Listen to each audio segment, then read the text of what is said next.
Moin Freunde der Sonne und herzlich willkommen zur Episode 30 unseres Zweiercat FM Football Manager Talks. Ich freue mich sehr, heute wie immer an meiner Seite Junukas. Moin moin. Ja, einen wunderschönen guten Tag. Moin. Und dann haben wir uns professionelle Podcaster-Unterstützung geholt. Vom magischen Dreieck ist Frankie Deluxe da. Moin, ja, ich freue mich sehr. Vielen Dank für die Einladung. Hallo.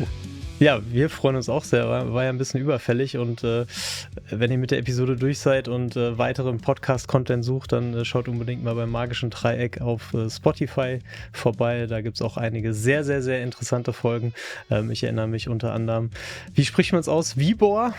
Vibro FF, genau, ja. Genau. Vibro FF, ja. Das sehr, sehr interessante Folge mit dem Datenanalysten, den Frankie dann da auch mal im echten Leben getroffen hat. Ja, sehr coole Sachen auf jeden Fall dabei, sehr viel Inspiration für eure FM-Spielstände. Ja, und ihr wart ja auch schon mal da, ne? Darf man ja nicht vergessen. Wir waren auch schon mal da. Also, das stimmt. Genau. Ja. Also auch da kommt da nicht um uns drum rum. Ja, bevor wir einsteigen in unsere Themen heute, wir werden ein bisschen reden über die FM26 News oder nicht News, also diese ganze Sega-Aktionärsgeschichte. Und dann zu unserem Hauptthema heute, Finanzen im Football Manager. Gibt es eine unvermeidliche Frage zum Einstieg an unseren Gast? Das stimmt. Und die übernehmen unvermeidlicherweise wieder ich. Frankie, es gibt ja unzählige Spielerrollen im Football Manager. Wo würdest du dich am ehesten sehen? Also welche Spielerrolle beschreibt dich am besten? Ja, also ich habe im FM eine Lieblingsspielerrolle und das ist der ZM of Attack. Ich glaube mal, ich weiß gar nicht, vielleicht sogar mal bei Terry gesehen oder so im alten im Spielstand. Selber ausprobiert und geliebt seitdem. Also ZM of Attack, am besten einen schönen, großen Mittelfeldspieler, der auch ein bisschen Kopfballstärke mitbringt. Das ist die Traumrolle. Da siehst du dich selber, ja? Bist du so ein Runner, ja? Ja, in Real Life nicht mehr so leider, aber also ich selber habe früher mal links außen tatsächlich gespielt, ja. Ja, okay. Aber ich spiele jetzt wenig mit Flügel noch, aber gut. Okay, also nehmen wir ein ZMA im Herzen. Genau. Ja, das finde ich sehr gut. Okay, dann kommen wir ein bisschen zum FM26 und da gab es ja diese Management-Präsentation von Sega, wo der Football Manager mit Release-Datum Herbst 2025 angekündigt wurde. Dann gab es diese Woche, also wir haben jetzt Donnerstag, den 26.06. Vor 2 Tagen gab es die Sega-Jahreshauptversammlung für die Aktionäre und irgendwie haben wir darauf gewartet, dass vielleicht da weitere News kommen. War aber nicht so. Und wenn wir zurückblicken, als die Absage kam oder die Verschiebung kam für den FM25 auf den FM26, da war es ja auch so, dass das nachts um 3 kam, also zur Ortszeit, als in Japan Quartalsbericht war. Und ich habe auf Instagram auch mal euch, liebe Hörer, gefragt, was ihr so für Fragen an uns habt zu dem Thema. Und da kam zum Beispiel vom F1 Klubberer die Frage, wie sicher seid ihr euch, dass überhaupt ein weiterer FM-Teil kommt? Also erstmal die ganz große Frage zu Beginn. Wie groß ist dein Optimismus, dein Pessimismus, Frankie? Ob ein weiterer FM-Teil kommt, bin ich mir relativ sicher, dass einer kommt. Ich weiß noch nicht, ob es der FM26 sein wird, ehrlich gesagt. Also, ich denke schon, dass das Studio weiter existieren wird und an neuen Folgen bastelt, aber ich sag mal, seit letztem Frühling halte ich alles für möglich. Wie ist denn die Stimmungslage bei dir? Also ich bin optimistisch, dass es einen neuen FM gibt. Es gibt ja diesen YouTuber FM Console, der da relativ tief drin steckt, was diese ganzen Aktionärsgeschichten und sowas angeht. Und der hat sich auch angeschaut, in welchen Bereichen Sports Interactive denn jetzt Leute einstellt. Und da werden tatsächlich immer noch weiterhin Game Developer eingestellt, Leute fürs Marketing-Team und sowas, alle für den Football Manager. Das spricht dafür, dass sie nicht aufgehört haben zu entwickeln, zumindest. Außerdem gab es ja jetzt die Neuigkeiten, dass der AFC Wimbledon weiterhin den Football Manager als Trikotsponsor hat. Ja. Ich denke mal, auch das würde nicht passieren, wenn die Marke aufgegeben werden würde. Und deswegen, also ich gehe auch fest davon aus, dass es einen neuen FM geben wird. Wie der dann heißen wird, ob es der FM 26 ist oder was auch immer die sich da dann jetzt ausdenken, bin ich mal gespannt. Aber ich denke mal, es wird einen neuen FM geben. Ja, ich bin da, glaube ich, auch sehr auf der optimistischen Seite.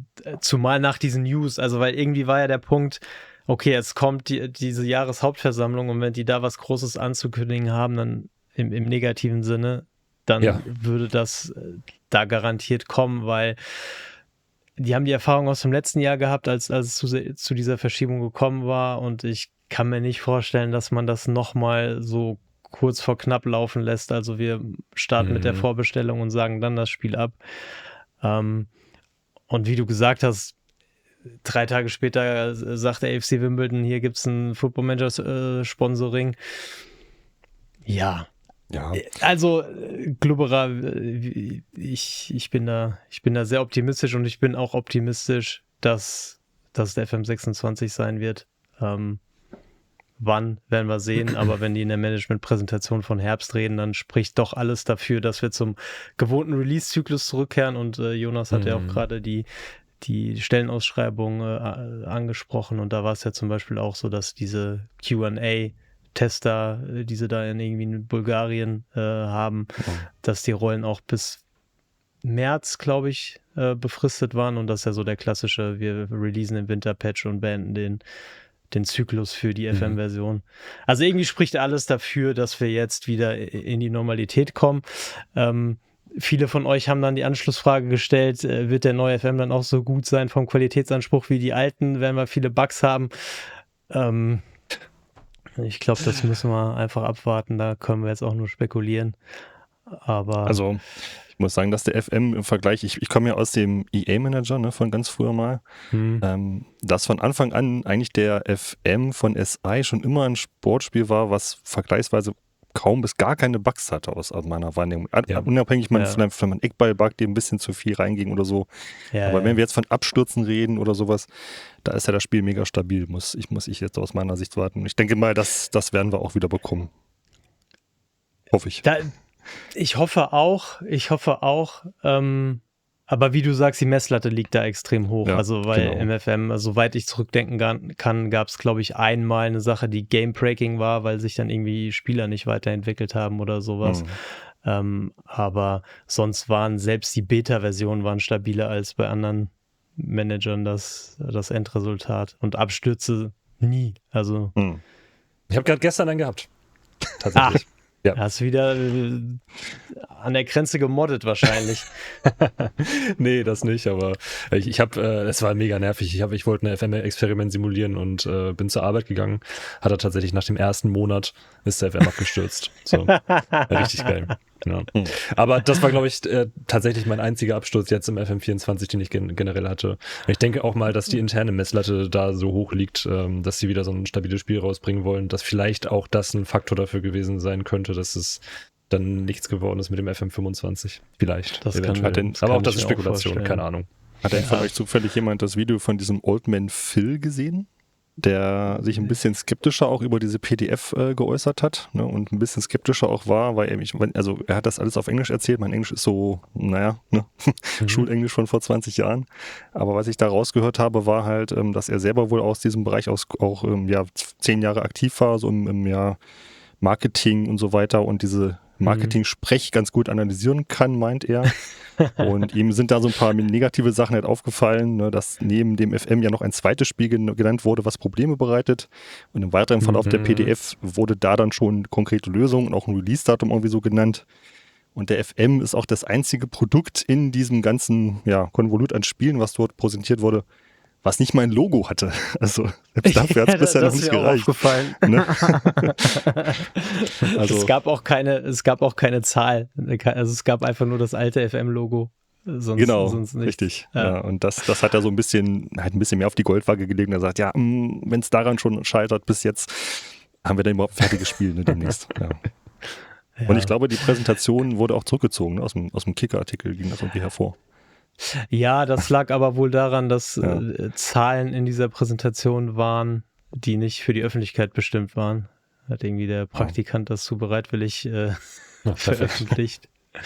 Und dann haben sie es wieder zurückgezogen. Auch das, was mich noch eher am Leben hält, ist nicht das, was die veröffentlichen, sondern wirklich das Wimbledon-Ding tatsächlich für mich. Also sehe ich auch so. Und ja, im Prinzip warten wir ja darauf, dass Sports Interactive wieder die Kommunikation aufnimmt. Das war ja so ein bisschen die Hoffnung, die wir eigentlich mit der Jahreshauptversammlung verbunden hatten. Also nicht, dass wir da irgendwelche Zahlen oder irgendwas präsentiert bekommen, sondern dass eben dann danach SI wieder kommunizieren darf.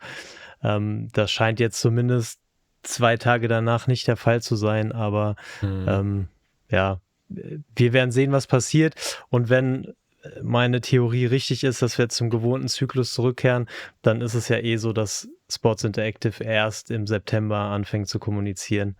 Und da gibt es dann doch noch ein paar Wochen Zeit, trotzdem noch frühzeitig in die Kommunikation einzusteigen. Und ja, ich bin gespannt. Aber ich bin positiv. Ja. Same. Gut. Dann freue ich mich, dass wir Frankie als Advocatus Diaboli dabei haben. Ich bin auch grundsätzlich positiv, aber ja, wir waren alle schon mal sehr enttäuscht deshalb. Ne? Also man wird einfach vorsichtiger, würde ich mal sagen. Ne? Ja, mit der Euphorie. Ist gebranntes Kind. Und auch bei euch höre ich ja an den Stimmen, dass die Euphorie so gedämpft ist. Ne? Ja, es gibt ja auch nichts, worüber man euphorisch sein könnte. Also wir haben ja nach wie vor nichts gesehen von dem Spiel. Wir wissen nicht, wie es aussieht, wie es sich anfühlt.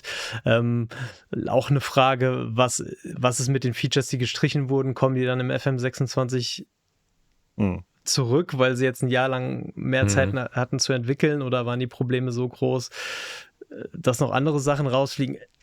Wir wissen einfach nichts. Ja.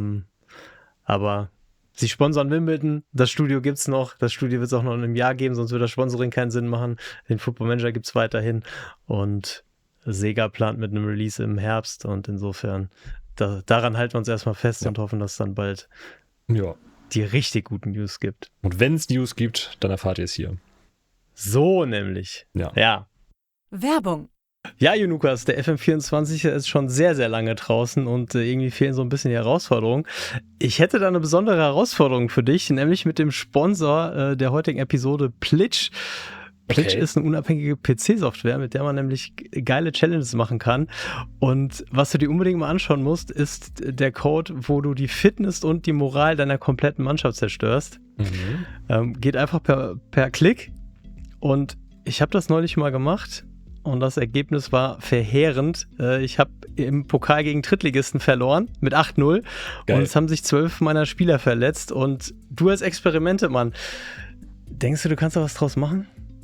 Ich glaube schon. Also es gibt bei Plitch ja sehr, sehr viele Möglichkeiten, da ins Spiel einzugreifen. Und ich kann mir da sehr gut zum Beispiel so ein Glücksrad vorstellen oder ein Pechrad vielmehr, dass du dir die Moral zerschießt oder die Fitness zerschießt. Geht schnell, ein Mausklick, dann ist deine Mannschaft im Eimer. Kann ich mir sehr gut vorstellen, ja, tatsächlich. Ja, wenn ihr das ausprobieren wollt, liebe Leute, Plitch, der Link zu Plitch ist unten in den Shownotes. Wenn ihr den vollen Funktionsumfang nutzen wollt, gibt es den Rabattcode FMZ10 für Plitch Premium. Schaut euch das gerne mal an. Aber natürlich auch für alle, die ein bisschen schneller durch die Saison fliegen wollen oder sich das Leben leichter machen wollen. Thema Finanzen, was wir heute haben. Ihr könnt euch natürlich auch das Vereinskonto damit vollpacken. Also auch das ist mit Plitch möglich. Und es gibt ja nicht nur den FM, ne? Das ist richtig. Plitch unterstützt über 5.300 Spiele mit über 70.000 Codes und Cheats. Also auch wenn ihr euch jetzt bis zum neuen FM eine Auszeit nehmt und was anderes spielt. Ich bin ja aktuell sehr, sehr großer Fan von Expedition 33. Weiß nicht, ob du das mal angespielt hast. Auch das wird von Plitch direkt unterstützt. Und ich bin mir sicher, auch der FM26, wenn er rauskommt, wird direkt bei Plitch mit ins Programm aufgenommen.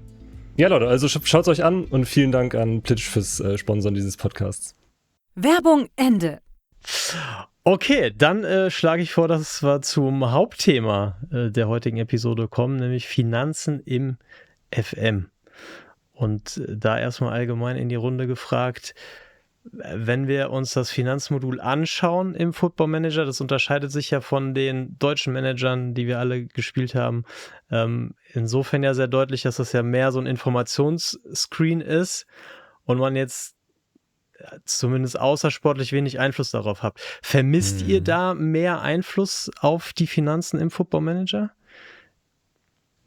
Ich persönlich, also ich hätte generell im FM an manchen Stellen ein bisschen mehr Einfluss gerne auf die Dinge, abseits des Sportlichen, aber in den Finanzen muss ich sagen, finde ich das eigentlich ziemlich komfortabel, dass ich Budgets vom Vorstand vorgegeben bekomme, Transferbudget, Gehaltsbudget, damit kannst du arbeiten, und dann ist das einfach mein Job mit dem Geld, das mir der Vorstand gibt, umzugehen.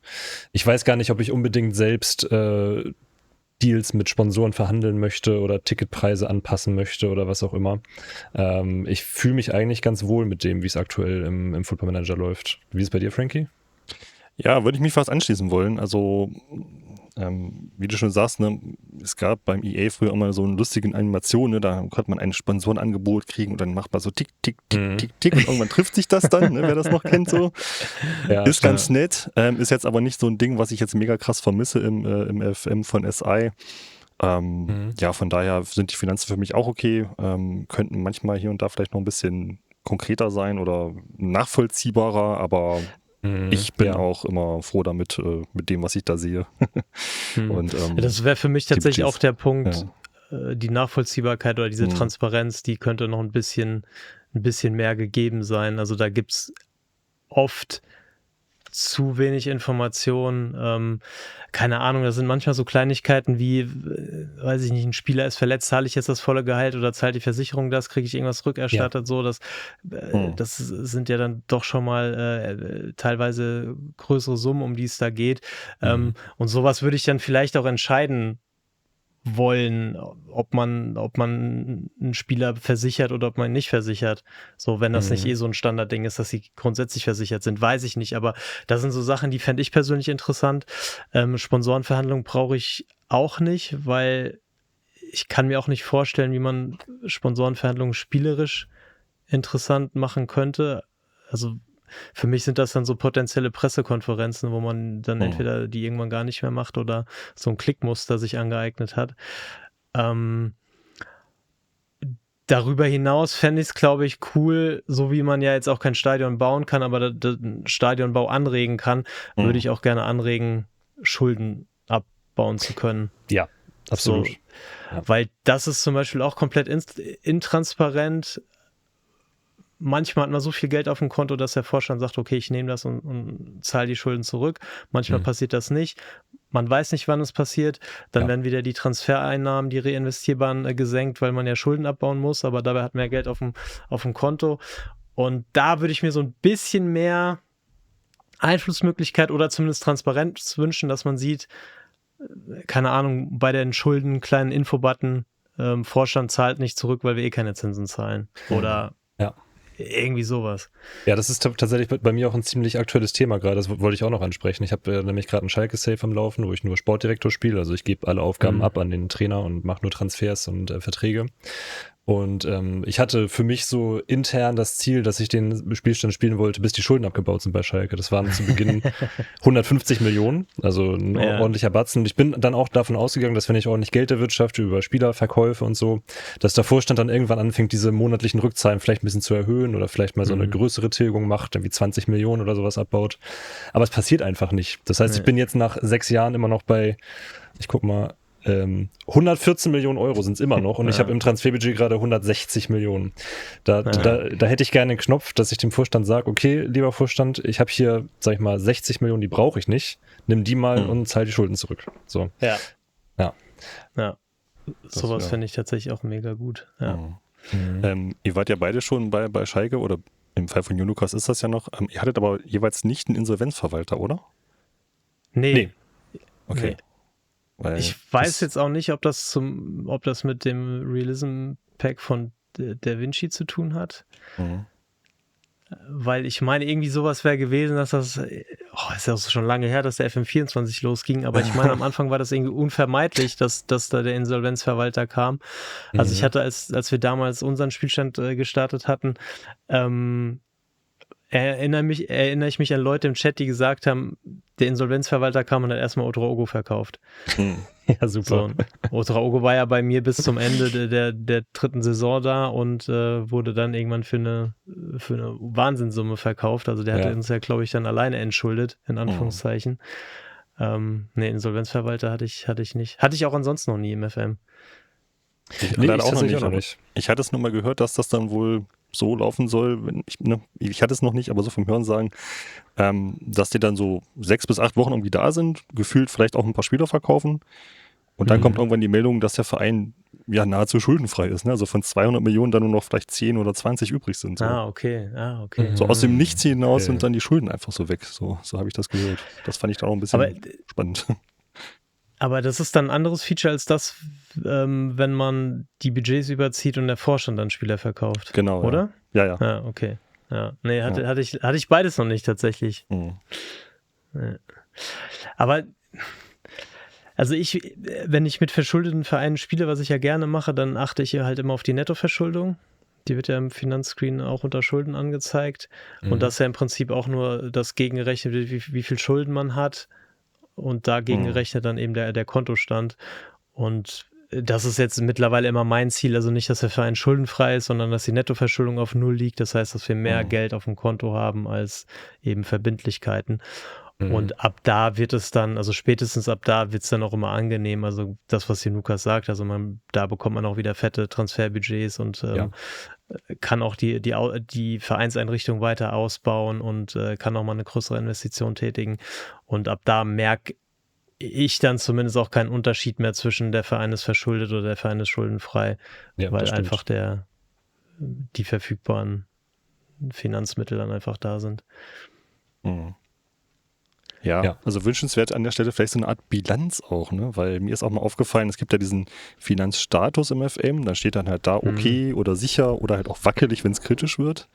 Ja. Und mir ist das mal aufgefallen, ich war jetzt mal vor einigen Saisons beim AS Rom, die hatten da massiv Schulden und dazu noch nichts auf dem Konto, also noch weniger als nichts. Also das summierte sich auf ungefähr 300 Millionen Euro Schulden und Bankschulden halt auch und Kontostandsschulden. Aber da stand, Finanzen sind okay. Das fand ich halt spannend so, ne? Und da dachte ich mir, warum ist das Ding hier okay? Ne? Und ich weiß ja nicht, ob dann so ein bisschen der Wert des Kaders dagegen gerechnet wird, vielleicht auch, ich weiß nicht, das Stadion oder die Infrastruktur und sowas. Ne? Also so eine Bilanzaufstellung ist vielleicht zu wirtschaftlich gedacht, aber das wäre so wünschenswert für mich. Ganz spannend, ja, aber für ein Spiel, was so in die Tiefe geht wie der Football Manager, fände ich das halt genau richtig. Also, dass man da eben auch nochmal reingehen kann. Und wenn es einen nicht interessiert, dann hält man sich einfach an die Budgets vom Vorstand. Genau. Ja. Und das ist ja dann für den spielerischen Ansatz völlig ausreichend. Ich finde das auch so ähnlich mit dieser Prognose. Ne? Man hat ja diese Finanzprognose, die ist für mich auch komplett nichtssagend, weil die irgendwie nie. Ja, stimmt.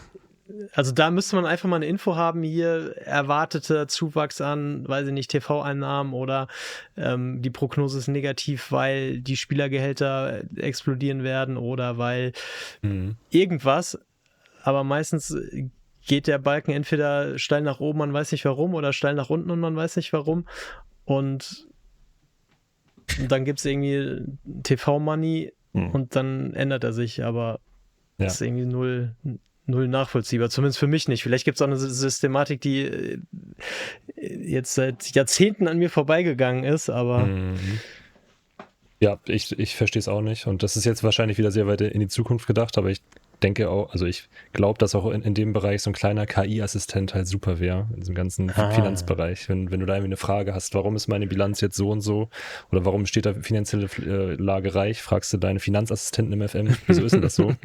Und dann kriegst du eine kurze Antwort, vielleicht noch mit einem kleinen Knopf, wo du draufklicken kannst, wo du dann die Informationen findest. Ja, ich glaube auch dafür wäre das richtig cool, nicht nur für Spielerinteraktionen, was wir schon mal besprochen haben. Einfach um so ein bisschen den Informationsflow zu verbessern. Aber wahrscheinlich ist das noch sehr weit in der Zukunft. Also die Frage haben wir tatsächlich auch über Instagram reinbekommen, ob im FM26 dann KI mit am Start sein wird. Und ich glaube, das wäre cool, aber ich glaube wahrscheinlich. Ja, ich glaube auch nicht. Weil ich glaube, das wäre dann nochmal mit sehr, sehr viel Entwicklungsaufwand verbunden. Also ich glaube, für so Informationsaufbereitung wäre es, glaube ich, möglich. Aber um Interaktion damit, also mit Spielern, was dann auch rückwirkt auf Moral oder auf Zufriedenheit oder die ganzen Geschichten, ich glaube, das ist noch ein bisschen Zukunftsmusik. Ja, glaube ich auch. Ja, ich habe auch schon mal Streamer-Kollegen gesehen, die das versucht haben. Ne? Haben dann irgendwie eine Aufstellung gepostet oder auch vom Gegner und dann haben sie gefragt, die KI, wie soll ich mich aufstellen, um gegen den zu gewinnen im Football Manager? Tatsächlich. Ich weiß nicht, wie erfolgreich das war, aber erste Tests laufen da schon. Ja, das ist vielleicht eine ganz gute Idee für ein Experiment, dass man vielleicht so mehrere KIs gegeneinander antreten lässt, oder? Das wäre auch genau, lustig. ja. Das wär auch ChatGPT lustig. gegen Gemini, gegen was weiß ich was und dann sollen die mal gegeneinander FM spielen. Ja. Ja. Ich weiß auf jeden Fall, als ChatGPT relativ früh raus war, hatten wir das ja auch mal probiert und die Idee von ChatGPT war, mit einem Dreier-Mittelfeld zu spielen. Dann habe ich gefragt, mit welchen Spielerrollen. Dann hat er gesagt, defensives Mittelfeld, zentrales Mittelfeld, offensives Mittelfeld. Genau. Ich habe das mal mit Frankfurt versucht und da hat er mir gesagt, ich soll doch bitte mit 2 Rechtsverteidigern spielen. Fand ich auch interessant. Ja. Ja. Aber die Idee mit einem Finanz-KI-Assistenten finde ich tatsächlich sehr charmant. Das könnte man eigentlich auch auf das ganze Spiel ausweiten. Weil du kannst ja auch einfach fragen, wer ist mein bester Rechtsverteidiger in der übernächsten Saison? Und dann guckt er halt in deinen Kaderplaner und zieht dir da die Info raus oder so. Ist eigentlich gar nicht so doof. Ja, wäre cool. Ja. Vielleicht irgendwann. Ja, ich glaube, es ist schon relativ unvermeidlich, dass es irgendwann in die Richtung gibt, so wie das gerade alles übernimmt. Ja. Also gerade der Punkt Informationsaufbereitung, das ist ja so ein bisschen die Krux. Und ich weiß nicht, ob ihr das Video gesehen habt von dem Typen, der den FM redesigned hat. Mhm. Ich habe leider den Namen gerade nicht parat, warte. Habe ich noch vergessen. Er soll einen Shoutout bekommen. Das war der Kollege Joseph Parsons. I tried to redesign Football Manager in just 3 days auf YouTube. Link packe ich auch in die Shownotes. Und was ich ganz interessant fand, war noch nicht mal so das Ergebnis, obwohl das schon sehr sauber aussah, aber er meinte halt, die große Herausforderung ist tatsächlich, die Informationsdichte im FM in eine Hierarchie zu bringen. Ja. Also, dass man nicht einfach nur überflutet wird damit und man weiß gar nicht, wohin man gucken soll, sondern dass man da wirklich eine Hierarchie drin hat. Und der hatte auch so 2 Zustände von Screens entworfen. Also einmal, wo du das so mehr oder weniger in einem klassischen Layout hast und dann aber irgendwie, dass du ganz viele Sachen erst nach unten hin aufklappst und das gar nicht auf den ersten Blick schon präsent ist. Ich weiß nicht, ob sich das am Ende nach FM anfühlen würde, ob ich mich damit wohlfühlen würde, aber ich fand die Idee und das Video halt insgesamt sehr, sehr interessant. Das ist ja, also es gab ja bei der ersten Vorstellung des FM 25, da haben sie ja diese ersten kleinen Muster gezeigt mit diesen Kacheln. Und da ging das ja auch so in die Richtung, dass du erstmal in so einer Kachel eine relativ basic Information gezeigt bekommst, dann kannst du die Kachel anklicken, wird da ein bisschen mehr Informationen draus und dann klickst du nochmal drauf und dann kriegst du halt alles, was es dazu gibt. Es geht ja in eine ähnliche Richtung und ich glaube auch, also das muss eigentlich die Zukunft sein. Es gibt ja so viele Skins, die alle möglichen Informationen dir anzeigen wollen. Es gibt ja diesen SAS-Skin, ich weiß nicht, ob ihr den schon mal gespielt habt. Ja, also der hat ja zum Beispiel einfach, also wenn du da ein Spielerprofil aufmachst, ist ja quasi 100% Zahlen auf deinem Screen. Das ist zwar cool, weil du alles siehst auf den ersten Blick, aber ich finde das für mich immer so ein bisschen erschlagend. Und ich glaube, da kann der FM in Zukunft echt noch ein bisschen was besser machen. Und ich hoffe, dass es für den FM 26 in die Richtung geht, dass einem wirklich vor allem oder nur die Informationen angezeigt werden, die relevant sind. Und vor allem, dass es auch modular ist, dass du es anpassen kannst, ne? Dass du selbst entscheiden kannst, welche Information für dich jetzt wichtig ist. Auch im Finanzscreen. Da hast du ja diese Übersicht. Und wenn du sagst, du möchtest gerne sehen, eine Gegenüberstellung von Einnahmen gegen Ausgaben, dann lässt es dir anzeigen. Und wenn nicht, dann lässt du dir halt die Gehaltsentwicklung anzeigen oder sowas. Ich glaube, das wäre sehr, sehr wichtig für den FM. Ja, ich glaube, die Herausforderung ist halt, das zu entscheiden, was allgemein wichtig ist, weil der FM einem natürlich auch die Freiheit gibt, das selber zu entscheiden. Also beispielsweise beim Spielerprofil. Also schaust du jetzt die einzelnen Attribute an oder schaust du dir nur diese Spinnengrafik an, um zu sehen, ist das jetzt eher ein schneller Spieler oder ein großer Spieler oder so. Da kriegst du auch schon viele Infos rausgezogen. Ja. Oder schaust du nur auf die Sterne, so wie ich vor 20 Jahren angefangen habe mit dem Spiel. Habe ich einfach nur geguckt, dass die Spieler mit den meisten Sternen spielen, alles andere war mir egal. Ja. Und also ich habe mir in dem Zuge von dem Video halt auch Gedanken gemacht, wie ich es machen würde und ich habe festgestellt, ich habe keine Ahnung, wie ich es machen würde, weil es einfach es ist einfach so viel Info und man hat den FM halt auch im Laufe der Jahre und Jahrzehnte halt auch einfach gelernt. Also man weiß halt, wo die Sachen sind am Ende. Das stimmt, ja. Also wenn ich mir jetzt überlegen würde, ich würde neu jetzt hier in diesen FM24 einsteigen, absoluter Horror. Ich hatte ja vor einer Weile mal jemanden auf Twitch zugeguckt, der den Erstkontakt mit dem Football Manager hatte. Und das war für mich ein riesengroßer Augenöffner, weil ich erstmal gemerkt habe, wie sehr ich weiß, wo die Informationen stehen, die ich lesen muss und wie viel ich einfach gar nicht mehr wahrnehme. Und der hat dann einfach jeden Text gelesen. Und jeden Text heißt, dass der Assistent schreibt, hier ist eine E-Mail mit den Informationen, die Sie interessieren könnten. Dann kommt die eigentliche E-Mail im Posteingang, die ist voll mit Klatter und dann steht irgendwo, das ist die Trainingsleistung von dieser Woche und jeder von uns langjährigen FM-Spielern schaut einfach nur auf die Trainingswoche vom Top-Performer, geht auf Loben und bei dem anderen auf Kritisieren und dann das war die E-Mail und er hat einfach den kompletten Text gelesen. Dann die Taktiksitzung, dann die Mannschaftssitzung, erstmal jede einzelne Antwortoption durchgelesen. So, ich dachte, oh Gott, das ist so, es ist krass, mit wie viel Zeug man zugeschüttet wird, wenn man noch nicht weiß, wo die Infos sind. Ja, voll.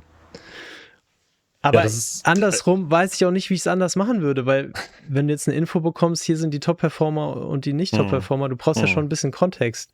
So. Und das ist zum Beispiel ein großes, jetzt sind wir doch wieder im FM26-Talk, aber das ist zum Beispiel eins der größten Fragezeichen, die ich habe. Wie ersetzen die den Posteingang? Ich kann es mir ums Verrecken nicht vorstellen. Ja, sehr, sehr, sehr gute Frage. Also ich hätte ein paar Ideen, wie man das Ganze entschlacken könnte, dass du da ein paar E-Mails einfach rausstreichst, die es nicht braucht. Zum Beispiel immer diese Mail, die du bekommst, wenn dein Spiel jetzt im TV gezeigt wird. Also das braucht ja keiner. Willst du das Aber nicht das ist ja, also das ist schon relevant, ja, doch, klar. Ja, aber der Punkt ist klar, ja, wenn du jetzt diese Information hast im Spiel, wo zeigst du die an? Ist das dann eine Sache im Finanzscreen? Also sagst du dann, okay, hier sind die TV-Einnahmen und du hast dann einen Infobutton und bei dem und dem Spiel warst du im TV?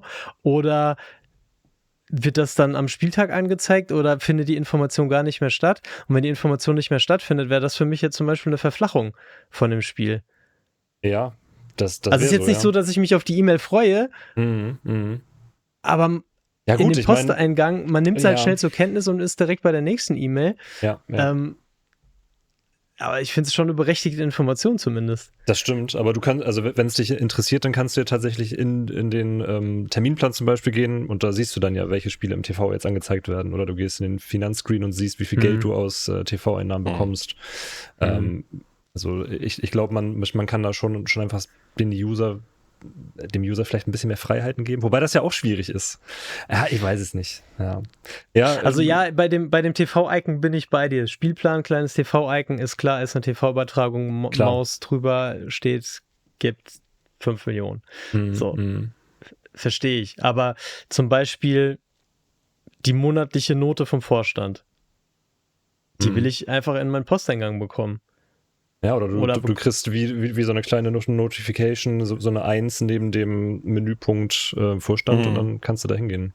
Was dann so eine Art Pop-up aufgeht oder so, ne, wenn du drauf gehst. Das könnte sein. Aber das ist ja dann wie das ist auch wieder nur Posteingang, aber anders. Also verteilter dann, ne? Im Spiel irgendwie. Ein bisschen verteilter, ja. Ja, die Frage ist dann halt, ob du dann irgendwann sagst, okay, interessiert mich alles nicht und ich rushe nur noch durch.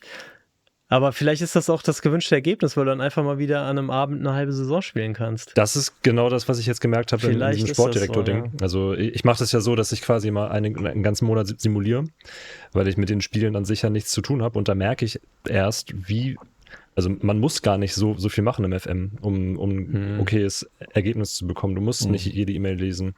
Wenn dich interessiert, ob deine Spieler zufrieden sind, dann brauchst du nicht jedes Mal die Information, dass jemand nicht mit seiner Spielzeit einverstanden ist. Dann gehst du halt in den Menüpunkt und guckst dir das an. Also ich bin jetzt tatsächlich in diesem Save dazu übergegangen, kaum noch E-Mails zu lesen. Zu Transferangeboten und sowas, klar.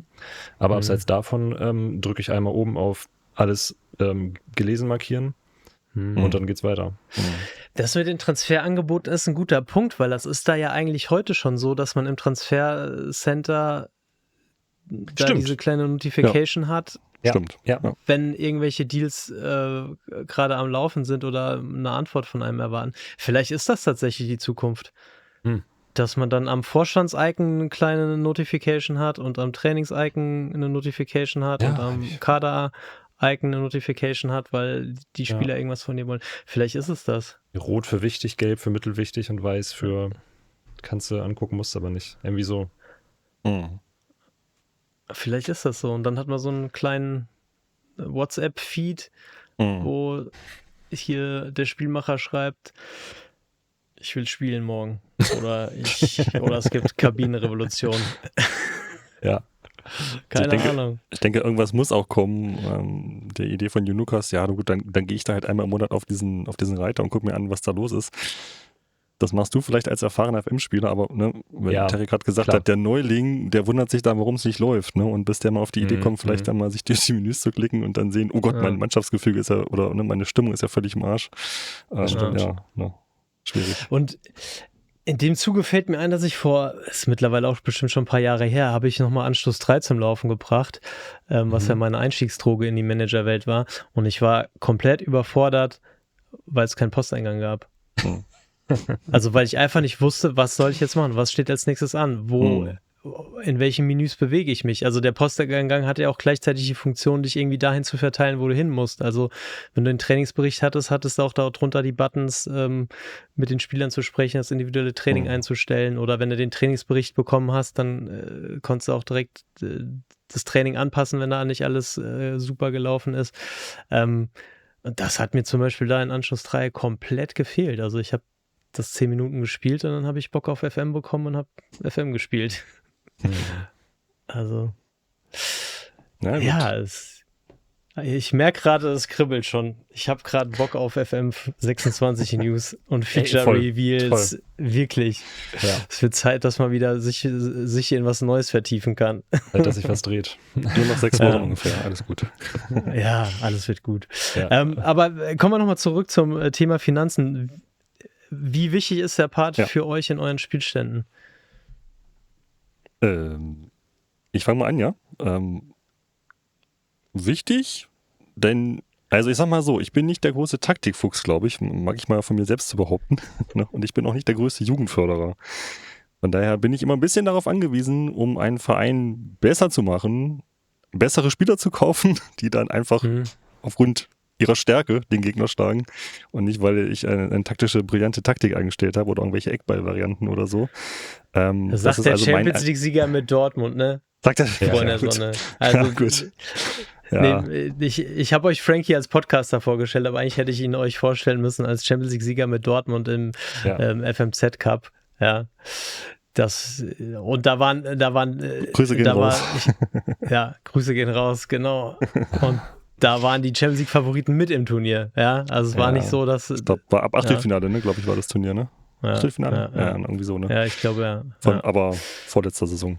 Ja, also wie gesagt, ich bin halt auf Einnahmen angewiesen, auch vor allem aus Spielertransfers natürlich, und das Erste, was ich halt immer gucke bei einem neuen Verein oder mit das Erste, ist auf die Finanzen und auch auf die Prozente, ne? Also der reinvestierbaren Transfereinnahmen. Wenn da nicht 100 steht, dann kriege ich schon wieder so nervöse Zuckung. Aber vor allem, wenn es dann deutlich unter 50 ist, da wird es natürlich kompliziert, aber ja, da muss man halt natürlich auch gucken, dass man sauber wirtschaftet, das ist ja klar. Ne?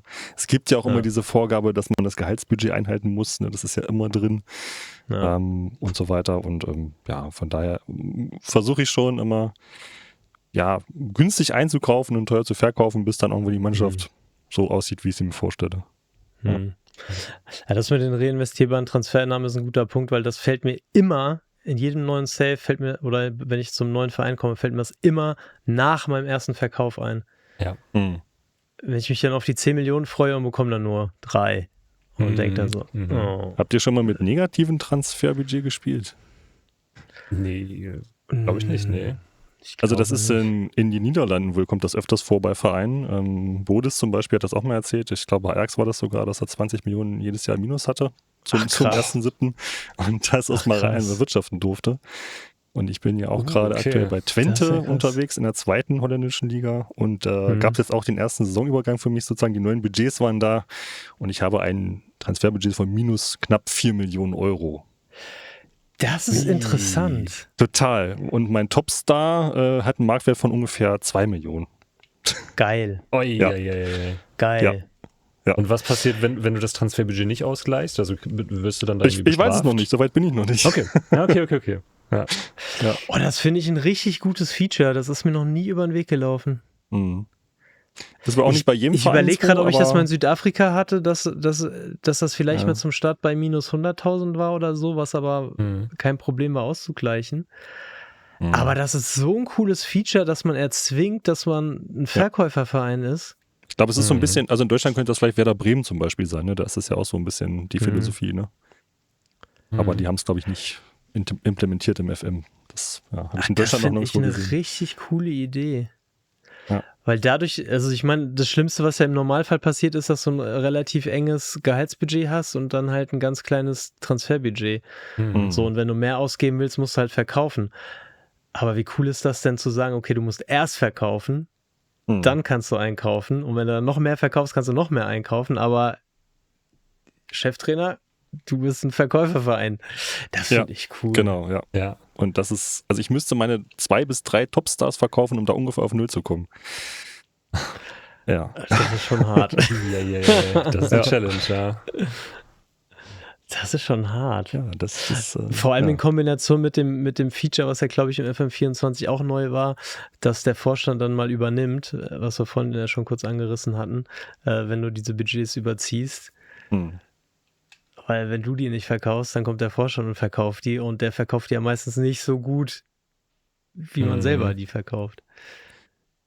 Ja, das hatte doch Jonukas, glaube ich, öfters in seinen, wo war das, Litauen oder so, Saves, ne? Ja, da wurden meine, ich hatte richtig gute Torhüter und einen richtig guten Stürmer hatte ich. Der wurde auch einfach verkauft für viel zu wenig Geld. Ja. Stimmt, in Norwegen wurden sogar 2 Keeper verkauft. Richtig. Die Story. Daran erinnere ich mich. Ja, stimmt. Schön, dass ich daran nochmal erinnert werde. Und dann habe ich irgendwie so einen Rentner geholt und dann hat er sich im ersten Spiel verletzt. Oder direkt vor dem ersten Training oder sowas beim Aussteigen aus dem Flugzeug. Perfekt. Geil. Beim Aussteigen aus dem Flugzeug hat er sich das Kreuzband gerissen. Naja. Ja, passiert. Genau. Direkt mal weggeknickt. Und dann war's das. Ja. Und dann kommt der U18 Ein-Sterne-Keeper. 1-Sterne-Potenzial-Keeper. Oh Mann, ey. Habt ihr Dinge, die ihr, wenn ihr Verträge aushandelt oder wenn ihr Transfers aushandelt, die ihr immer drin habt oder immer ausschließt? Oder seid ihr da grundsätzlich flexibel aufgestellt? Also wenn ich einen Spieler kaufe, dann schließe ich immer die Gewinnbeteiligung aus. Also das nehme ich immer raus, schon vorweg. Ja. Ich möchte, wenn ich einen Spieler dann später wieder verkaufe für mehr Geld, dann möchte ich davon nichts abgeben. Also da zahle ich lieber eine etwas geringere Ablöse. Nee, eine etwas höhere Ablöse, so rum. Und verzichte dann auf diese 20 oder 30% Weiterverkaufsklausel bei Gewinn. Aber ansonsten bin ich meistens relativ, also mir wird in den YouTube-Kommentaren immer gesagt, ich bin schlecht beim Verträge aushandeln, deswegen. Sprichst du mittlerweile mit dem Berater? Gelegentlich. Da geht's schon los. Aber Gewinnbeteiligung kann ich mich nur anschließen. Ich lasse sie manchmal drin, wenn vermeintlich lukrativere Clubs mitbieten bei dem Spieler und ich den aber haben will. Ne? Gerade wenn es ein ablösefreier Kandidat ist, dann denke ich mir, okay, ich hole den für nichts und ob ich jetzt von der 2 Millionen, die ich vielleicht für den einnehme, 300.000 an ihn abgeben muss oder ich kriege ihn gar nicht. Ne? Das ist so dann, aber weiß man natürlich auch nicht, ob er sich dann für dich entscheidet, aber mir ist auch aufgefallen, diese Klausel auch bei Verlängerung kriegst du nie wieder raus, ne? Wenn die einmal drin steht, habe ich so das Gefühl. Ja. Also die ist dann immer rot und Schloss vor und hier, ne? Das bleibt auf jeden Fall drin. Ist das so, ja? Okay. Habe ich so beobachtet, ja.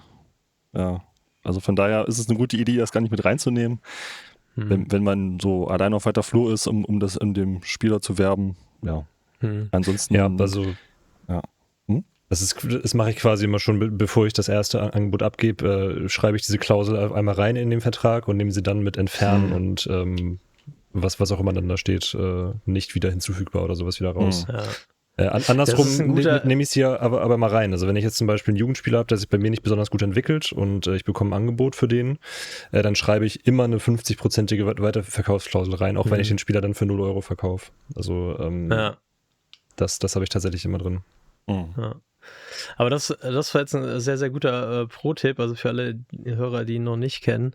Wenn ihr eine Option ausschließen wollt und der Gegner oder die andere Verhandlungspartei hat diesen Punkt gar nicht im Vertrag drin, dann könnt ihr ihn aktiv reinnehmen und dann ausschließen von der Verhandlung und dann hat die auch keine Chance, die Klausel oder den anderen Punkt dann irgendwann in der Verhandlung auf den Tisch zu bringen.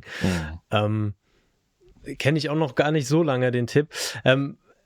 Ich habe ja neulich ein Video gemacht zu Finanztipps im Football Manager und da ist mir was aufgefallen, als ich das geskriptet habe, wollte ich mich lang und breit über die Bestverdienerklausel auslassen. Dann wollte ich einen Screenshot machen, habe gesehen, die gibt's gar nicht mehr. Doch. Ist das so? Oder ist das Die nur gibt's noch. Kontext? Die gibt's noch. Ich habe die nicht gefunden. Ich habe meinem ganzen Kader neue Verträge angeboten. Ich konnte die nicht zum Bestverdiener machen. Doch, es gibt die Klausel Topverdiener-Klausel oder sowas.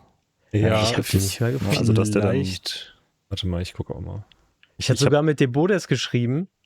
Warte mal, ich habe eine Idee, woran das gelegen haben könnte. Vielleicht muss die Summe schon der Topverdiener sein, die im Vertrag steht und dann taucht die Klausel auf. Ja, so ist es. Ja, genau. Also ich habe jetzt meinem Jugendspieler hier mal 10 Millionen angeboten und dann kann ich die Topverdienerklausel mit hinzufügen. Okay.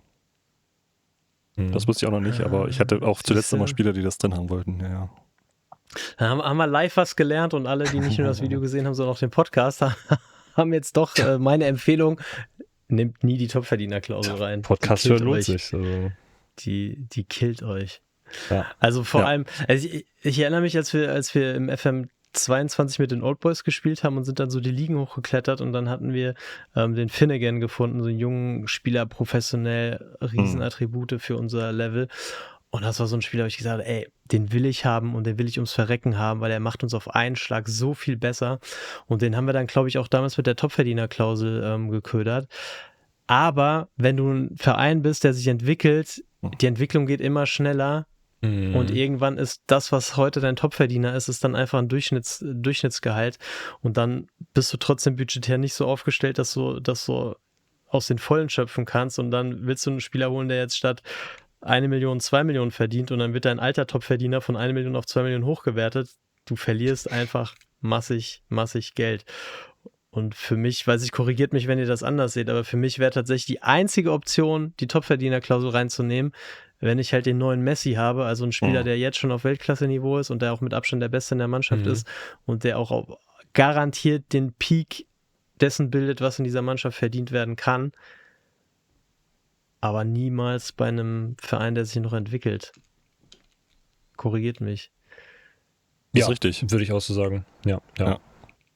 Außer du spielst einen Journeyman und dir ist es egal, was mit dem Verein passiert. Dann macht ihr das? Ruiniert ihr eure Vereine, wenn ihr wisst, ich bin nächste Saison weg? Ich würde es machen. Nein. Also ich weiß auch nicht. Also wenn ich einen besseren Spieler bekomme dafür und mehr Erfolg habe, dann sollen die auch dankbar sein. Es gibt da so Grundprinzipien, da kann ich nicht über meinen Schatten springen. Nee. Ich war ja auch so schockiert bei der Football Manager WM letztes Jahr, als diese Ratenzahlungsgeschichte so ausgeartet ist. Ich war ja bis zu dem Zeitpunkt in dem Glauben, dass die Ratenzahlungen eine Entweder-oder-Geschichte sind. Also entweder 6-monatige Ratenzahlung oder 12-monatige Ratenzahlung. Und dann habe ich gelernt, dass man einfach beides auswählen kann. Und ich glaube, die 6-monatigen sogar zweimal. Ja. Und haben die Vereine ruiniert. Ja, ihr habt das ganz schön gedehnt, ne? Also das grenzte an Cheaten so ein bisschen, aber wenn es das der FM doch hergibt. Ja, voll.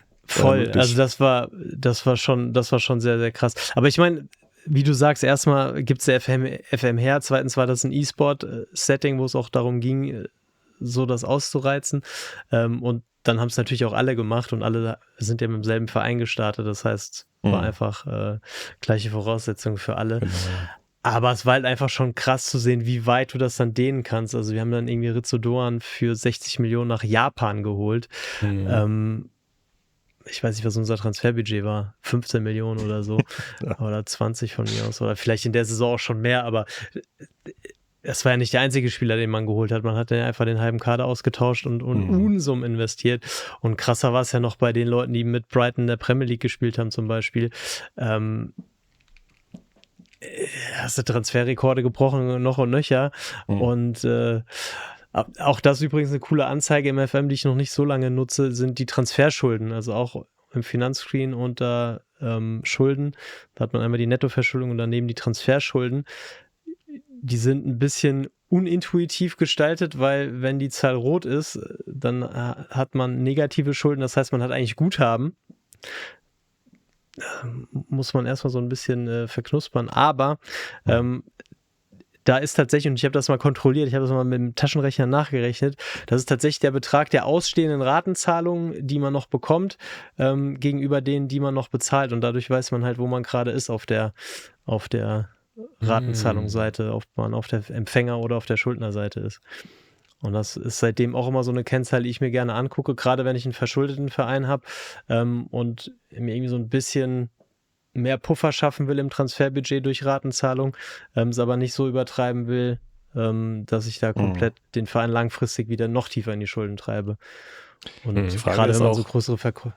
Also wo ist da die Grenze, ne, des noch Vertretbaren? Das frage ich mich auch gelegentlich mal. Ne? Ich habe jetzt neulich bei YouTube einem Sportdirektor auf Schalke zugeschaut. Ja. Der auch der das gut gedehnt hat, ne? Also da wurden auch viel mit Klauseln gearbeitet, ne, Lukas? Also mit irgendwelchen, nach 50 Spielen nochmal 20 Millionen oder solche Geschichten, ne? So in die Richtung ging das ja bei dir auch teilweise. Ja, das habe ich mit drin gehabt, das stimmt, ja. Also ich versuche das meistens nicht zu extrem zu machen. Ja. Ich finde zum Beispiel, also was du ja machen kannst, ist, wenn du einen Innenverteidiger holst, dann schreibst du ihm rein, wenn der 40 Tore geschossen hat, dann zahle ich 50 Millionen oder sowas, was offensichtlich niemals passieren wird. Ja. Sowas, also wenn ich einen Spieler kaufe und sage, ihr kriegt, wenn er 50 Spiele für mich gemacht hat, kriegt ihr 50 Millionen Euro, dann ist das etwas, was in meinem Universum wahrscheinlich passieren wird, weil das ein guter Spieler für mich ist, sonst würde ich nicht so viel Geld für den ausgeben. Ja. Also ich versuche da mal einigermaßen realistisch ranzugehen und das nicht so zu machen wie bei der wie bei der Football Manager Weltmeisterschaft. Ja, deswegen, also ich versuche, ja, red ruhig weiter. Jetzt habe ich den Faden verloren. Entschuldigung. Okay. Alles gut. Also für mich hat es so in meinem Kopf macht es immer so ein bisschen Sinn, sag mal, von der Gesamtsumme, die der gegnerische Verein haben möchte, ja, vielleicht so 2 Drittel sofort zu bezahlen und 1 Drittel auf irgendwelche Klauseln zu verteilen. So. Ich weiß aber nicht, ob das im Real Life noch so die Praxis ist oder ob das auch schon krasser Richtung Klauseln geht. Keine Ahnung. Also so habe ich das auch immer gemacht, aber jetzt hat man doch öfter mitbekommen, dass das im Real Life eben auch ganz viel, ganz krass Ratenzahlung ist, und das ist ja letzten Endes ist das ja so eine linke Tasche, rechte Tasche Rechnung, weil wenn es alle machen, dann dann fließt das Geld permanent irgendwo rum. Und das ist übrigens eine Sache, wo wir eingangs drüber gesprochen haben, was im FM fehlt in Sachen Finanzen. Abschreibung von Spieler, Ablösesummen und Gehältern. Stimmt. Die will ich wissen. Ich will wissen, weil das ist zum Beispiel eine ganz, ganz große Debatte. Ich lese regelmäßig Mirsan Roth in diesen Bayern-Blog, und die haben da auch immer sehr, sehr gute Analysen. Und da geht es eben ganz oft um das Thema, was ist ein Spieler in den Büchern wert? Weil wir in unserer naiven Fußballmanager Sicht, wir kaufen einen Spieler für 50 Millionen, wir verkaufen einen Spieler für 80 Millionen und dann haben wir 30 Millionen Gewinn gemacht. Aber das ist ja nicht so, weil die 80 Millionen, die müssen wir ja sofort aufwenden, und der 50 Millionen Spieler, der hat aber schon irgendwie, der ist schon abgeschrieben worden über seine Vertragslaufzeit. Und das wäre zum Beispiel eine Sache, die müsste jetzt nicht so essentielles spielentscheidendes Ding sein, sodass man das beachten muss. Also da würde es mir dann schon reichen, sich an den Budgets zu orientieren, die man bekommt. Aber ich würde es zumindest gerne wissen, damit man das auch in der Hinsicht optimieren kann. Also ein Beispiel aus dem echten Leben war ja Chelsea, die jetzt ganz viele Eigengewächse auch verkaufen mussten, weil die eben von dem Buchwert her einen Reingewinn darstellen, der Chelsea dann wieder erlaubt, weiter zu investieren. So, wir verrückt. Als Football-Manager-Romantiker hätten die Eigengewächse behalten und die Legionäre verkauft. War das nicht auch der Grund, warum die alle 8 oder 9 Jahresverträge da auch bekommen haben? So ja, auch das. Ja, dass es einfach über einen längeren Zeitraum dann abgeschrieben wird, die Summe. Ja. Und das wären, glaube ich, so Sachen, die fände ich schon cool, wenn man die einfach hätte und so grafisch aufbereitet, dass man sieht. Weil das ist ja zum Beispiel auch eine Sache, wenn du jetzt einen Harry Kane holst für 100 Millionen und 25 Millionen Gehalt, dann schreibst du ja pro Jahr, ich weiß jetzt nicht mehr genau aus dem Kopf, was es war, aber dann kostet halt einfach 40 Millionen im Jahr. Weil die Ablösesumme entsprechend abgeschrieben wird. So, und dann ist halt eben die Überlegung,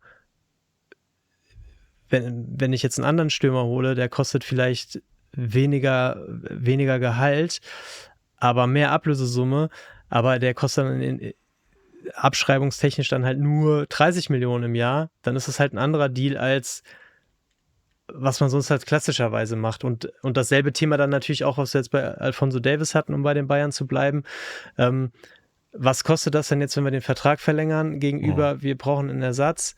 Und dann noch wieder die Thematik Handgeld, Ablösesumme und so weiter. Und das fände ich dann auch nochmal so eine interessante, weil auch realistische Betrachtungsweise, wenn man die im FM auch abgebildet bekommen würde. Und das ist auch gut, dass du das angesprochen hast mit Handgeld und so und Beratergebühren und sowas, ne? Weil wenn du jetzt siehst, ich sag mal, ein Trent Alexander-Arnold oder auch damals David Alaba, da hieß es ja, der geht ablösefrei zu Real Madrid. Wenn man dann sieht, ich glaube 20 Millionen Signing-Fee plus nochmal 8 Millionen für den Vater oder so, der als Berater auftritt. Da ist mit ablösefrei ist man schon weit weg, ne? Aber im FM hat man diese Beträge ja irgendwie nicht, die man da noch aufwenden muss, ne? Nee, in der Höhe nicht. Nee. Ja. Und im FM sind die Beraterbeträge auch immer sehr gedeckelt. Ich glaube, dass die orientieren sich da an den Richtlinien der UEFA oder so. Aber irgendwie im echten Leben habe ich auch das Gefühl, dass da ganz andere Summen fließen teilweise. Ja. Aber da stecke ich auch nicht drin. Leider. Ja. Ja, gut. Also, das ist schon nicht schlecht. Okay. Jetzt habe ich die Frage vergessen, die ich euch eigentlich stellen wollte im Anschluss. Egal, ihr seid dran, erzählt. Ich kann eine stellen. Ja, mach. Man sieht ja manchmal, wenn man auf Transfers geht, dann oben lustige Klauseln, die man aufkaufen kann, ne? Um ein bisschen mehr das Transferbudget aufzubessern. Nutzt ihr das oder gibt es eine Schmerzgrenze, ab wie viel Euro Wert ihr das aktiviert oder nicht? Lasst ihr die laufen in der Hoffnung, das wird schon gezogen irgendwann und dann kriegen wir die fette Kohle. Also bei mir ist die klassische FM-Antwort, kommt drauf an. Also ganz oft sind für mich diese aufkaufbaren Klauseln so der Notgroschen. Also ich habe das schon ganz oft gehabt, dass ich so am Rande von meinem Transferbudget agiere und mir fehlen dann noch 100.000 Euro, um einen Transfer bestätigen zu können. So, und dann gehe ich immer in die Klauseln und dann nehme ich mir das Geld, weil das ja auch sofort auf dem Konto ist und kann dann den Transfer bestätigen, den ich anderweitig nicht bestätigen könnte. Ansonsten schaue ich immer so ein bisschen, ist es eine Wette, die ich laufen lassen will oder ist es jetzt schon so lukrativ und ich nehme das Geld? Also das hängt immer sehr stark von der Situation ab. Also wenn ich jetzt einen Verein habe wie Schalke, der große Schulden hatte und wo man immer so ein bisschen am Anfang gucken musste, wie man über die Runden kommt, dann nehme ich dann eher das Geld, investiere das dann wiederum in einen Spieler, der eine Wertsteigerung verspricht. Aber wenn ich jetzt 100 Millionen Transferbudget habe, dann wären mir die 2 Millionen egal, dann würde ich eher die Wette laufen lassen in der Hoffnung, dass ich dann 4, 5, 8 Millionen aus der Klausel erlösen kann. Und anders ist das im Prinzip bei den Klauseln, die man selber kaufen kann. Also zum Beispiel, wenn man selber irgendwelche nach 50 Einsätzen was bezahlen muss oder Weiterverkaufsbeteiligung. Wenn ich weiß, der Spieler ist bei mir auf jeden Fall noch 1, 2 Saisons und ist Stammspieler und ich kann das günstiger ablösen und ich habe Gehaltsbudget oder Transferbudget übrig, was ich nicht brauche, dann kaufe ich das immer sofort auf. Ja, ist bei mir eigentlich ziemlich ähnlich. Ich mache das nur, wenn ich jetzt schnell Geld brauche oder halt bei Spielern, die ich mir anschaue und wo mir dann die Fantasie fehlt, dass der dann irgendwann tatsächlich für mehr wechselt als das, was ich jetzt bekomme, wenn ich die Klausel verkaufen würde. So, dann mache ich das auch, aber ansonsten ja, wie Terry sagt, wenn der Spielstand so weit fortgeschritten ist, dass ich viel Geld auf dem Konto habe, dann schaue ich da gar nicht mehr rein. Aber zu Beginn, also wenn ich jetzt bei Schalke reinkomme, das war mit das Erste, was ich gemacht habe, war dann da reinzuschauen und zu gucken, wie viel Geld kann ich da noch rausquetschen. Ist auch ein guter Tipp für alle, die bei einem Club anfangen, der verschuldet ist, dass man einfach mal reingeht unter Transfers und dann ist es oben neben Sportdirektor steht Klauseln und darüber kann man dann Klauseln verkaufen, was eine ziemlich gute Sache sein kann. Und dann gibt's ja noch eine weitere Variante, wie man relativ schnell Geld bekommen kann und das ist über die Prämien, die man an die Spieler ausbezahlt. Vor Saisonbeginn kriegst du ja immer die Frage, möchtest du niedrige, mittelhohe oder hohe Prämien zahlen? Wie macht ihr das? Was ist euch wichtiger, Moral oder Geld? Auch da kommt drauf an. Also meistens lasse ich das auf der mittleren Einstellung. Wenn ich super profitabel bin, dann denke ich immer, dann können die Spieler profitieren. Also zum Beispiel bei Austria Wien habe ich dann irgendwann, nachdem ich aus den Schulden raus war, hatte ich eine relativ junge Mannschaft, die natürlich dann dementsprechend auch relativ wenig Gehaltsbudget auffrisst, im Gegensatz zu, du hast eine gestandene Mannschaft mit vielen älteren Spielern und dann gehe ich gerne mal auf höhere Prämien. Und ich glaube, bei Schalke war das so, dass ich dann irgendwann auch gesagt habe, ich kürze die Prämien in den Wettbewerben, die mir jetzt nicht so wichtig sind und nehme die extra Kohle, um auf dem Transfermarkt tätig zu werden. Ja, es kommt auch immer drauf an, ne? Wie Terry sagen würde, habe ich gerade Geldprobleme oder nicht? Ne? Ich glaube aktuell jetzt bei Twente mit diesem Minustransfer, gut, es dauert noch ein paar Wochen, bis diese Mail kommen wird und dann geht es auch nur wahrscheinlich um ein paar 100.000 Euro hin oder her, aber ich glaube, da muss ich alles nehmen, was ich kriegen kann, so gefühlt gerade. Aber ansonsten, wenn ich es denn benötige, versuche ich dann immer, also das meiste, was man ja dann plus machen kann, ist, wenn du es in der Liga natürlich runtersetzt, ne? Und im Pokal, manchmal setze ich es in der Liga runter, aber dafür im Pokal nach oben, sodass die Spieler vielleicht überwiegend denken, ach naja gut, hat sich ja in der Mitte nichts geändert, aber ich habe trotzdem 1 Million mehr, als ich vorher hatte, ne? Und dass sie dann vielleicht nur 3 statt 5 Spieler oder 10 Spieler sauer sind. Also das ist die Idee. Naja, die Auswirkung ist ja folgende, wenn du vor einem Pokalspiel bist und hast da die Premium hochgesetzt, dann haben die ja dieses Icon, dass sie jetzt motivierter sind. Aber selbst oder halt demotivierter sind, wenn du die Prämien runtergesetzt hast. Also das ist ja schon trotzdem noch. Aber es ist auch nur so ein Ding von ein paar Wochen immer, oder? Das gibt sich doch dann im Laufe der Saison, ne? Ich würde behaupten, das ist über die ganze Saison, aber das sind auch immer nur so 3, 4 Spieler, die das betrifft, habe ich das Gefühl. Ja. Also es ist jetzt nicht so, dass du da die ganze Mannschaft gegen dich aufbringst. Ja, wahrscheinlich die Spieler mit besonders viel Ehrgeiz oder sowas. Ja.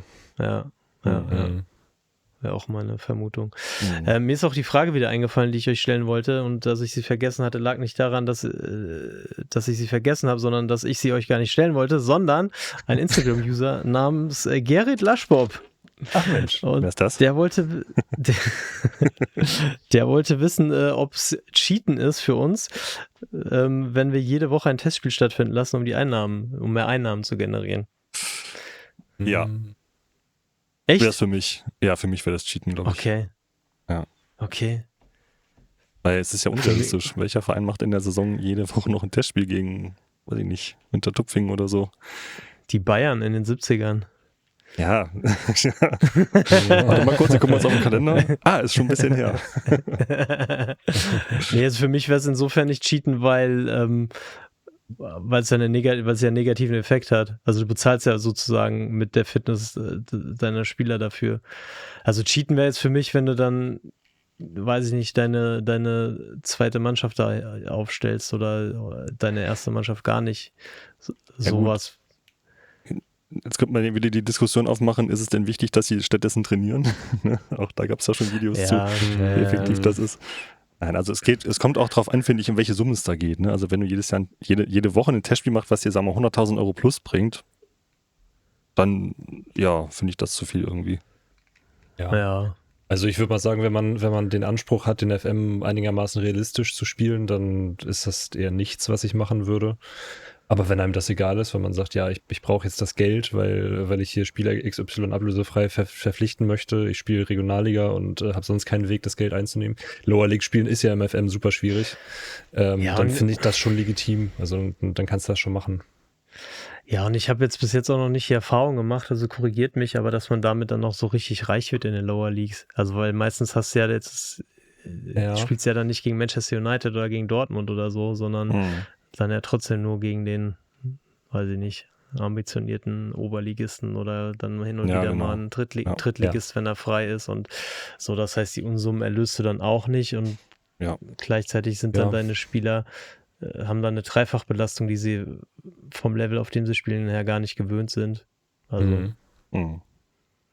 Also was ich immer mache, ist Testspiel mit der Amateurmannschaft, damit meine Ersatzspieler aus der ersten Mannschaft Spielpraxis haben. Aber da verdienst du halt auch kein Geld mit. Nee. Aber ja. Also in der Vorbereitung gut, von mir ist auch in Länderspielpausen, finde ich das natürlich legitim, ja, da mal eins anzusetzen. Ja, um so voll. im Rhythmus zu bleiben, wie es so schön Fall. heißt, aber aus Geldgründen, schwierig. Ja. Haben wir noch offene Punkte? Ich schaue gerade, wir sind knapp an der 1-Stunden-Marke. Oh, ist das die Deadline? Das ist zumindest so die 1-Stunden-Marke. Also ich kann vielleicht noch einen Tipp ja. geben, wenn man bei kleineren Vereinen ist jetzt auch keine ganz neue Erkenntnis, aber Muttervereine lohnen sich manchmal. Ne? Ja. Ich hatte mal einen Spielstand mit Hessen-Kassel, Regionalligist, Klamm bei Kassel, auch in Real Life. Und ja, da hat es sich dann gelohnt, da mal nachzufragen und ich glaube direkt im ersten Jahr auch gleich so ab Februar hatten wir dann tatsächlich Borussia Dortmund vorgeschlagen bekommen. Das ist natürlich nicht schlecht. Ja, und Kassel hat ja ein 20.000 Mann Stadion, auch gar nicht so klein. Und da konnte ich dann schnell ein Testspiel auch vereinbaren und das hat ungefähr so viel gebracht, wie die erste DFB-Pokalrunde zu erreichen. Also haben wir von 250.000 Euro so eingenommen und das habe ich über 3-4 Jahre hinweg gemacht tatsächlich. Aber das Auffällige war, dass die Summen immer so einen Ticken geschrumpft sind von Jahr zu Jahr. Okay. Also das war dann so bei 150 irgendwann nach 4 Jahren. Ne? Vielleicht wollte der Gegner oder wollten die Kasseler nicht jedes Jahr Dortmund sehen zum Testspiel. Da sind dann vielleicht die Nachfrage. Das kann natürlich sein. Ne? Das hat auf jeden Fall durchaus geholfen. So. Ja, das ist ein guter Tipp. Das ist was ich lange nicht mehr gemacht habe. Also, und was man auch bekommt über einen Mutterverein sind dann die Laien, die genau. du kriegen kannst. Wenn du Glück hast. Auch. Das klappt aber meiner Erfahrung nach nicht, wenn die selber eine Reservemannschaft haben. Also wie Dortmund in dem Fall, die auch in der 4. Liga spielen oder in der 3. in dem Fall ja sogar. Dann sagen die, nee, hier, die brauchen wir für unsere eigene Nachwuchs, die kriegst du nicht. Ja. Das ist bei mir schon ein bisschen her, das war glaube ich im FM 22, da habe ich mit dem LSK Hansa gespielt aus Lüneburg und hatte auch den BVB als Partnerverein. Und die haben mir Newgen ausgeliehen, McNally hieß da, rechts außen, wahnsinnig schnell und haben sie mir kostenlos gegeben und dann auch für 3-4 Jahre immer wieder kostenlos gegeben. Also das war cool, quasi fast schon ein Cheat. Ja. Ich liebe das auch, wenn du dann irgendwann aufgestiegen bist und nach 5 kostenlosen Leihjahren den dann einfach ablösefrei verpflichtest, weil der Vertrag dann ausgelaufen ist. Ja. Ich glaube, das haben wir dann tatsächlich auch gemacht, als wir dann in die Bundesliga aufgestiegen sind und die Partnerschaft mit Dortmund dann gekündigt wurde. So, dann habe ich eine ablösefrei geholt. Ja, sowas finde ich immer großartig. Ja. Ja, sehr gut. Dann würde ich sagen, machen wir ein Schleifchen drum. Oder gibt es noch große Anliegen? Nö, von mir nicht. Gut. Dann, Frankie, vielen Dank fürs Dabeisein. Ja, gerne. Ja, danke für die Einladung. Hat sehr viel Spaß gemacht. Und wie gesagt, wir wiederholen nochmal die Empfehlung für das magische Dreieck auf Spotify. Da super gerne reinschauen in Frankies Football Manager Podcast, den er da mit den Kollegen macht. Auch sehr kurzweilige FM-Unterhaltung. Ansonsten schaut natürlich auch gerne bei unserem Sponsor Plitch vorbei. Auch den Link findet ihr unten in den Shownotes. Und so wie alle anderen Inhalte, die wir hier erwähnt haben, Junukas Sportdirektoren Save auf YouTube, das Redesign-Video und viele andere Dinge mehr. Und ja, wenn ihr Fragen habt an uns, dann schreibt uns gerne auf Instagram, auf Discord, auf Twitter. Da findet ihr uns unter den eingeblendeten Namen. Und auch das packen wir euch in die Shownotes. Und ja, damit bleibt mir nur noch Junukas Tschüss zu sagen. Macht Idiot. Bis zum nächsten Mal. Ciao. Bis zum nächsten Mal. Tschüss.